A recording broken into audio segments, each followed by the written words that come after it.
একজন সাহাবী এসে বলছেন, ইয়া রাসূলুল্লাহ, যতক্ষণ পর্যন্ত আপনার দরবারে থাকি আমার ভালো লাগে, আমার মনটা আমার দিলটা শান্তি পায়। আপনার চোখের দিকে তাকালে, চেহারার দিকে তাকাইলে আমার ক্ষুধা নিবারণ হয়ে যায়। সুবহানাল্লাহ। আপনার চেহারার দিকে তাকালে কি হয়? আমার ক্ষুধা নিবারণ হয়ে যায়, আমার খিদা লাগে না।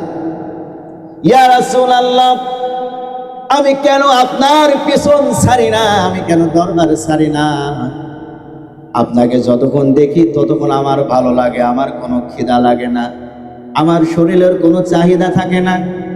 আবার যখন আমি আপনার দরবার থেকে দূরে চলে যাই, যখন আমি বাড়িতে যাই, বাড়িতে যাওয়ার পরে আমার মন স্থির থাকে না, বাড়িতে আমার মন বসে না, আমার স্ত্রীকে ভালো লাগে না, আমার ছেলে সন্তানকে আমার ভালো লাগে না।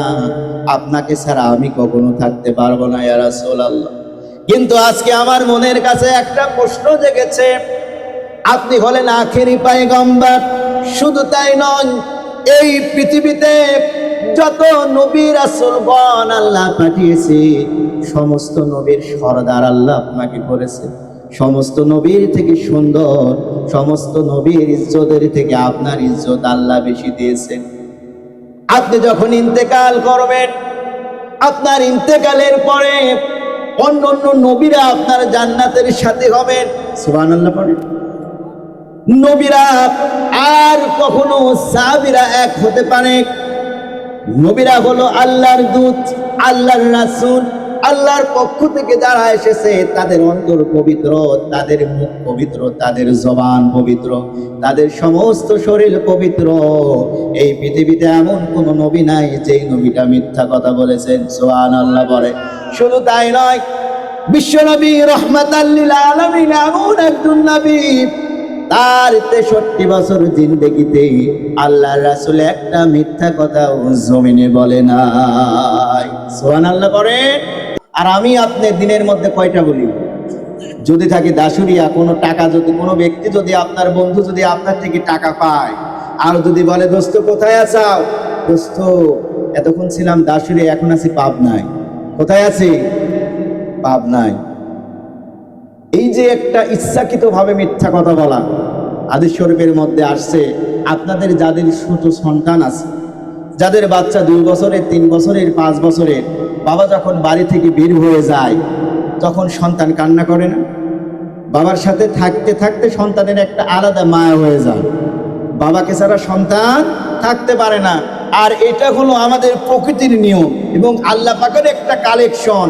সন্তান যখন ছোট থাকে 5 বছর পর্যন্ত সন্তান বাবা মায়ের কোল থেকে সরে যায় না, বাবা মায়ের কলিজার টুকরা হয়ে থাকে। আর ওই সন্তান বাবা মা ছাড়া কিছুই বোঝে না।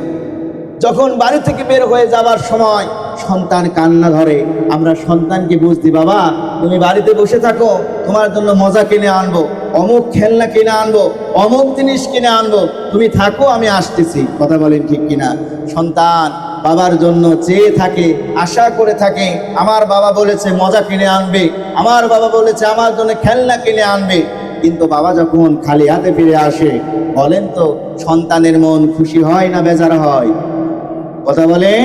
ওই ছোট বাচ্চার সাথে এটা মিথ্যা কথা বলা হলো না? কি বলা হলো?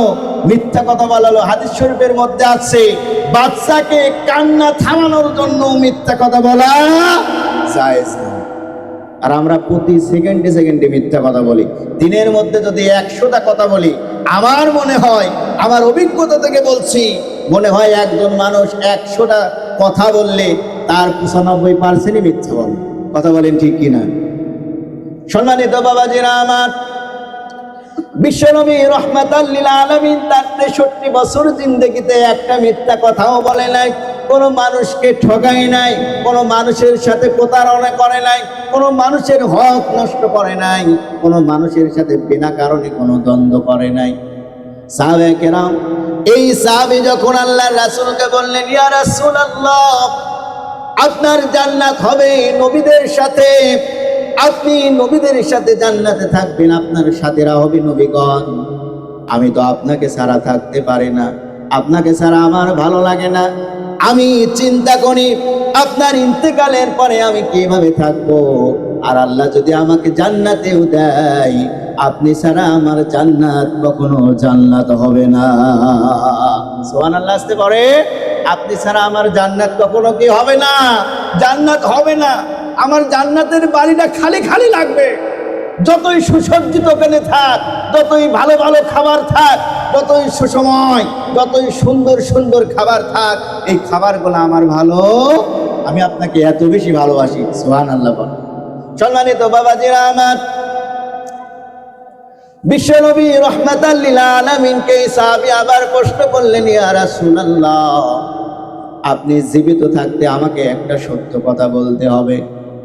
আপনার ইন্তেকালের পর আমি কি আপনার সাথে জান্নাতে থাকতে পারবো?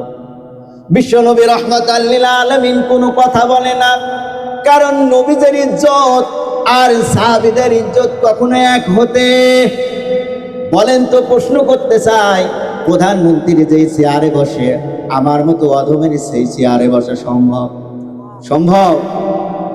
দাসুরা ইউনিয়ন পরিষদে যে চেয়ার আছে, ওই চেয়ারে কি আপনাদের বসা কারো সম্ভব? কারণ ওই চেয়ারের যোগ্য আমরা। চেয়ারের যোগ্য কি আমরা? যোগ্য মানুষই যোগ্য চেয়ারে বসবে, যোগ্য মানুষই রাষ্ট্র শাসন করবে, যোগ্য মানুষই ক্ষমতায় বসবে। আর যদি যোগ্য মানুষেরা ক্ষমতা বসে যায়, সমাজের মধ্যে কোনো অন্যায় চলবে না, অত্যাচার চলবে না, জুলুম চলবে না, বাইশটা হয়ে যাবে সোনার দেশ, মানুষগুলা হয়ে যাবে সোনার মানুষ। কথা বলেন ঠিক কিনা?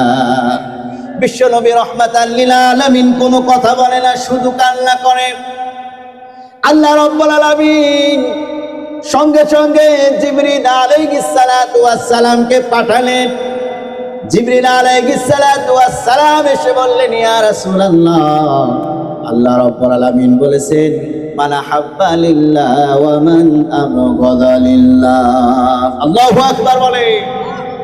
আল্লাহ রাব্বুল আলামিন বলেছেন, ইয়া রাসূলুল্লাহ, আপনার এই সাহাবীকে আপনি জানিয়ে দিন, এই পৃথিবীতে কোনো মানুষ যদি নবীর সাথে মহব্বত করে, এই পৃথিবীতে কোনো মানুষ যদি ভালো মানুষের সাথে মহব্বত করে, এই পৃথিবীতে কোনো মানুষ যদি একজন আলেমের সাথে মহব্বত করে, এই পৃথিবীতে কোনো মানুষ যদি একজন নেককার মানুষের সাথে মহব্বত করে, এই পৃথিবীতে কোনো মানুষ যদি কোনো সৎ মানুষকে মহব্বত করে, ভালোবাসে, আল্লাহ রাব্বুল আলামিন বলেছে, এই পৃথিবীতে যে যাকে ভালোবাসবে, কিয়ামতের ময়দানে আল্লাহ রাব্বুল আলামিন তার সাথে তার হাসর নাসর করাবে। সুবহানাল্লাহ পড়ে। জিবরিল আলাইহিস সালাতু ওয়াস সালাম বলতেছেন, ইয়া রাসূলুল্লাহ, আপনার কান্না করার কোনো দরকার নাই, টেনশনের কোনো দরকার নাই। আপনার এই সাহাবীর উপরে আল্লাহ খুশি হয়ে গিয়েছেন, আপনি সাহাবীকে সুসংবাদ জানিয়ে দিন, আপনাকে এরকম ভালোবাসার কারণে কিয়ামতের ময়দানে আল্লাহ রাব্বুল আলামিন আপনার এই সাহাবীকে আল্লাহ রাব্বুল আলামিন আপনার সাথে জান্নাতের সাথী বানিয়ে দিবে।